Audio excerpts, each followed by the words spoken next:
વિકાસના મસમોટા દાવાઓ વચ્ચે બનાસકાંઠાના કાકવાડા વિસ્તારમાં હકીકત આજે પણ નદી જેટલી નિર્મમ છે।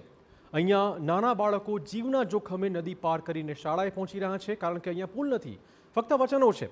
કડકડતી ઠંડી હોય કે ચોમાસાનો ઉગ્ર પ્રવાહ, સરકારના વિકાસથી દૂર બાળકો આજે પણ કુદરત સામે લડી રહ્યા છે।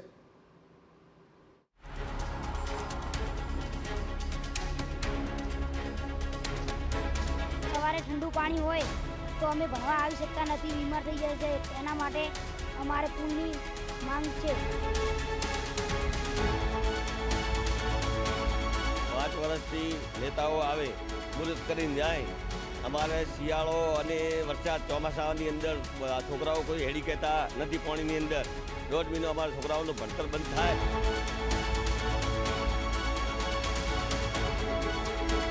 ઘણા સમયથી રજૂઆત છે સરકાર જોડે કે આ તાત્કાલિક બ્રિજ બનાવવામાં આવે, જેથી કરીને આવનારા સમયમાં એક પણ બાળકના ભવિષ્ય સાથે શિક્ષણથી ખિલવાડ ના થાય।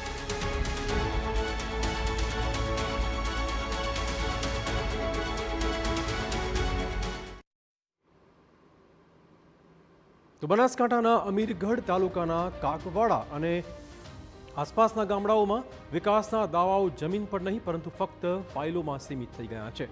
અહીંયા બનાસ નદી પર પુલ ન હોવાના કારણે આજે પણ નાના બાળકો જીવના જોખમે નદી ક્રોસ કરીને શાળાએ જવા મજબૂર છે।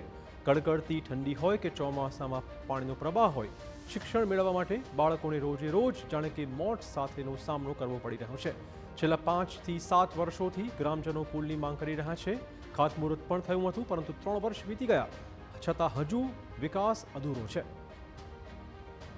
અમીરગઢના કાકવાડા અને આસપાસના 5 થી 7 ગામડાઓમાં શાળાએ જવા માટે બાળકો માટે એકમાત્ર રસ્તો છે બનાસ નદી।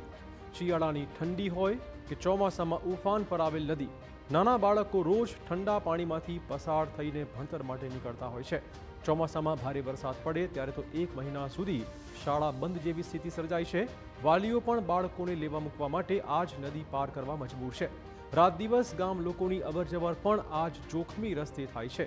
વાહનો ફસાઈ જાય છે, લોકો અટવાઈ જાય છે, છતાં પુલ હજુ પણ ફક્ત કાગળ પર છે।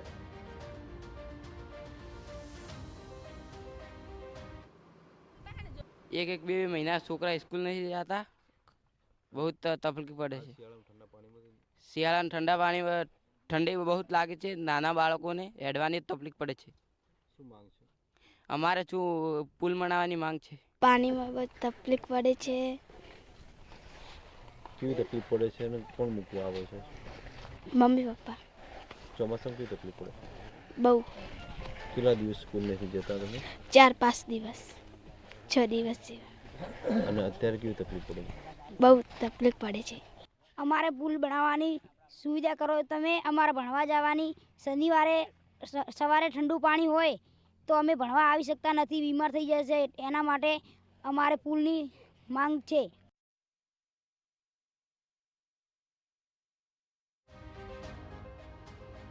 તો કાકવાડા વિસ્તાર માઉન્ટ આબુથી નજીક હોવાથી ઠંડીનું પ્રમાણ વધારે હોય છે। આવી કડકડતી ઠંડીમાં પણ નાના બાળકો રોજ નદી પાર કરે છે। ચોમાસામાં 15 થી 20 દિવસ સુધી ગામનો સંપર્ક બીજા ગામથી કપાઈ જતો હોય છે। આ સ્થિતિમાં માત્ર શિક્ષણ જ નહીં પરંતુ આરોગ્ય, રોજગાર, રોજિંદી જરૂરિયાતો ઉપર પણ ગંભીર અસર પહોંચતી હોય છે। બીજા ગામે સારવાર માટે જવું હોય કે માર્કેટ સુધી પહોંચવું હોય, દરેક સફર જોખમી સફર સાબિત થતી હોય છે। તકલીફ કાકા આવવા જવાની પડે છે અને નદીમાં કઈ રપટની સગવડ થઈ જવી જોઈએ એવી અમારી અપેક્ષા છે। અને ઢોર ઢોકરને ચાર લાવવાની પણ તકલીફ પડે છે।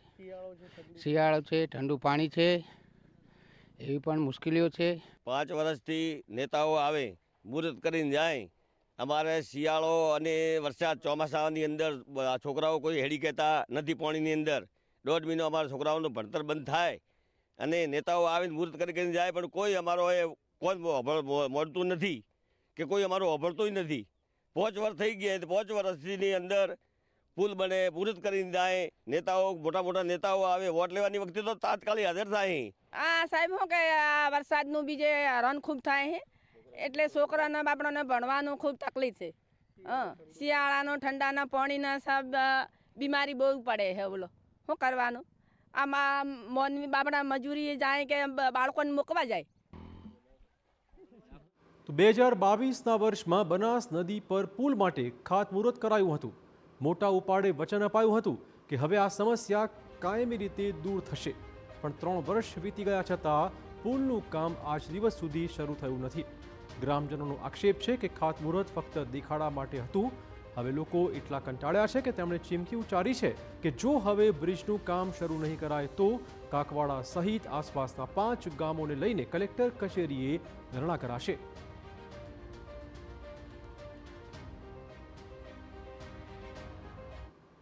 ભારતીય જનતા પાર્ટીની 2022ની જે વિધાનસભા વખતે કારમી હાર થાય છે ત્યારથી આજ દિન સુધી એક પણ ભારતીય જનતા પાર્ટીના નેતાએ આજ દિન સુધી આ 4 થી 5 ગામડાની કોઈ મુલાકાત લીધી નથી. અને અમારી એ રજૂઆત છે, ઘણા સમયથી રજૂઆત છે સરકાર જોડે કે આ તાત્કાલિક બ્રિજ બનાવવામાં આવે, જેથી કરીને આવનારા સમયની એક પણ બાળકના ભવિષ્ય સાથે શિક્ષણથી ખિલવાડ ના થાય. પરંતુ જ્યારે નદીની અંદર પાણી વહેણ આવે છે ત્યારે આ ગામના લોકો પોતાના જીવના જોખમે ટ્રેક્ટર ઉપર એકબીજા ગામડાઓના લોકો ટ્રેક્ટર ઉપર બેસાડી બાળકોને એકબીજા ગામની અંદર મૂકવા માટે જતા હોય છે. અને વરસાદના સમયે એ પણ સ્થિતિ બની છે, આ ગામના શિક્ષકો સામે ગામે બીજા ગામેથી 10 કિલોમીટર ફરી અને ત્યાં શિક્ષકો ભણાવવા માટે જતા હોય છે. પરંતુ જ્યારે શિક્ષક ત્યાં નથી જતા ત્યારે મહિના સુધી અહીંયા પોતાના અમારા ગામના જે છોકરાઓ છે એમનું પોતાનું શિક્ષણ બગડતું હોય છે. ત્યારે અમારે સરકાર જોડે એ માંગ છે કે જો આવનારા સમયથી તાત્કાલિક ધોરણે જો આ કાકવાડા નદીના બ્રિજનું કામકાજ કરવામાં નહીં આવે તો અમે કલેક્ટર ઓફિસે ધરણા પર બેસવાના છીએ. અનેક મોટા સવાલ સર્જનારી છે. સૌથી મોટો સવાલ એ છે કે પુલ મંજૂર છતાં કામકાજ કેમ શરૂ થયું નથી? ખાતમુહૂર્ત બાદ 3 વર્ષમાં એક ઈંટ પણ કેમ નથી મૂકવામાં આવી? બાળકોના જીવની જવાબદારી આખરે કોણ લેશે? ચૂંટણી બચાનો જમીન પર ક્યારે ઉતરશે? શું કોઈ અનિચ્છનીય ઘટના બાદ જ તંત્ર જાગવાનું છે? આવા અનેક સવાલો આ સ્થિતિ પરથી ઉદ્ભવી રહ્યા છે. માર્ગ અને મકાન વિભાગ છેલ્લા કેટલાક વર્ષોથી એક જ ગાણું ગાય છે કે બ્રિજ મંજૂર થયો છે અને ટૂંક સમયમાં કામ શરૂ કરાશે. હવે નવું બહાનું સામે આવ્યું છે. વિભાગ કહે છે કે પહેલા કોઝવે મંજૂર થયો હતો, પરંતુ સ્થાનિકોની કાયમી બ્રિજની માંગના કારણે હવે 19 કરોડના ખર્ચે પુલ મંજૂર થયો છે અને મંજૂરી મળતા જ કામ શરૂ કરી દેવાશે.